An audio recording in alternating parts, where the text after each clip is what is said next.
I did a past life regression, and it completely changed the way that I view my reality. So here's part 2. So if you guys have not watched part 1, do me a favor, go watch that part before you watch this part.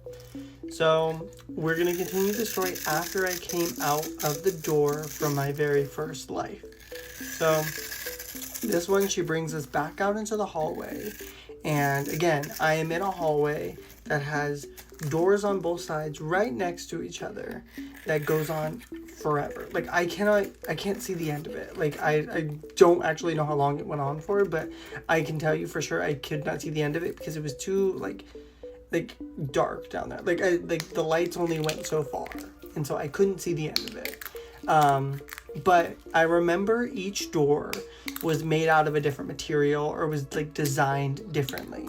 Like there was metal doors, there was wooden doors, there was doors with like vines coming out of it, there was regular like house looking doors, there was like giant grand doors, like it was all these different kinds of doors.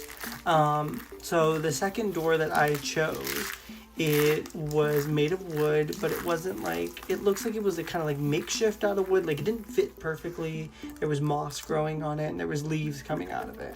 And for some reason that one like really, really like I was drawn to that one. So in the same way that we walked through a mist in the first door, that was the same for this one. So when the mist cleared, I was standing in the middle of like the woods or like the jungle. Like I just remember I was outside. There was huge trees around me. It was early morning and it was kind of cold outside.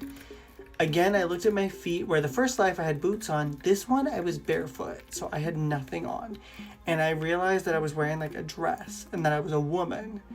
I instantly knew that I was like a Native American woman, and my dress went about to like knee length and I had long black hair. And I'm standing there trying to make sense of like my surroundings. And I realized that there's somebody there with me. There's like another person. They're standing maybe like 20 feet away from me, and they're staring at me and I'm staring at them.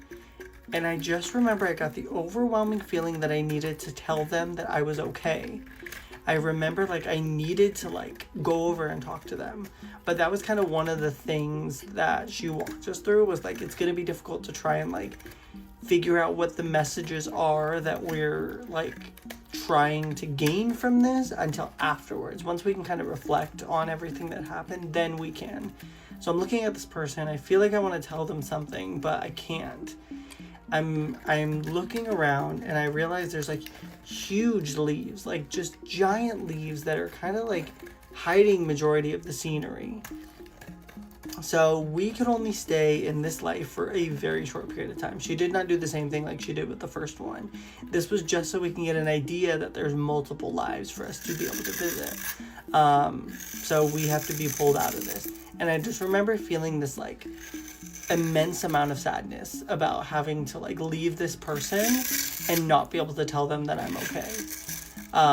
So we walked back out the door, went back into the hallway, and I just remember feeling so sad. We walked back up the stairs, back up through the garden, through the upper level of the garden, and then back out of that experience. And it was the most wild experience that I've ever been through. So I love past life regressions. I'm definitely down to do another one, which I would love to do. Let me know if you want any other information on past life regressions, because I mean, I know a little bit just because I did a lot of research after this situation, but I can definitely like look up some stuff, or if you want to do your own research, like that's awesome. Anyways, I will see you guys on the next one. Bye. Let's read some scary Reddit stories about being home alone. A couple years back, I woke up at 3 a.m. to see someone walk past my bedroom door. I called out in my just woken up, not thinking haze, thinking maybe my boyfriend had come over while I was sleeping, but got no response, so knew it wasn't him. Got out of bed, stupidly forgetting to take my phone or any kind of defensive item with me, and went into the front room where the light was on to be met with a random guy staring at one of the walls. I asked who he was and got no answer. At this point, I'd actually woken up enough to realize I could really be in trouble, so I ran back to the bedroom, grabbed my phone, and ran outside on the phone to the police, who showed up within a few minutes. Turns out the guy was mentally ill, and to this day, myself nor the police know how he got in. I moved into our house a month before my husband did, and I was painting our guest room with the windows wide open. I was busy painting, listening to music, when I realized it had gotten dark outside. I heard the leaves crunching outside, but didn't think anything of it because we have a lot of neighbors who walk their dogs. When I went to close the windows, I saw a man standing in my backyard under the tree, maybe 5 feet from our back door, staring up at me. I fell to the floor and realized the back glass door was probably open and nothing but the screen, which he could have easily just walked into my house. Crawled to my phone and called my husband, who then called 911 while rushing home to me. We have a 6-foot-tall fence around our yard. This person hopped it to watch me. I couldn't sleep right at night for months. I was babysitting a kid who had a video monitor and was told that she wouldn't wake up while the parents were out, and if she did, to call them right away. I was watching TV with the monitor set off to the side to keep an eye on her, and right around 11, the camera's view shifted a few inches. It then began to slightly jiggle like someone was messing with it. I was squinting at it, trying to decide what I was actually seeing, and I kid you not, the whole screen burst to static for a few seconds, and the kid started wailing. She stood up and was screaming in her crib just like one of those kids from The Sims. When she didn't fall back asleep after a few minutes, I called Mom and she said, "Okay, we're on our way home anyway. We think she has nightmares. Sometimes it's fine. Never again." Yeah, I would not be babysitting that kid anymore. No. I was about 21 or 22 and living by myself at the time, and I left my window open on a pleasant night. It was low enough to the ground that you could get in if you really tried. Bitch. But the screen wasn't easy to take off, and I lived in a fairly safe neighborhood, so I didn't even think twice about it. Woke up in the middle of the night because I smelled smoke, and I reached out to turn on my lamp, and my hand hit what was very obviously a person! My brain fully woke up at that point, and I realized there was a shirtless man in my bedroom smoking a cigarette and staring at me. I remember yelling for him to get out, and I must have spooked him just as badly as he spooked me because he leapt out of my window and took off.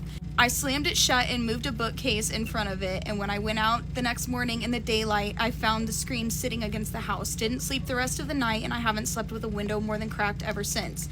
I absolutely refuse to live on the ground floor of a building. I don't know if he was planning to rob me or grape me or both, but it was absolutely terrifying and makes me wonder how many times it happened and I didn't wake up. Yeah, I don't care how safe of a neighborhood you think you live in. Do not sleep with your frickin' windows open, okay? No. I was home from university for the summer and didn't have a job, so was home alone whilst everyone else was at work. I live in a small village on a quiet street, so completely normal to have all the windows and doors open during the day. Later on in the afternoon, I got a call from my dad.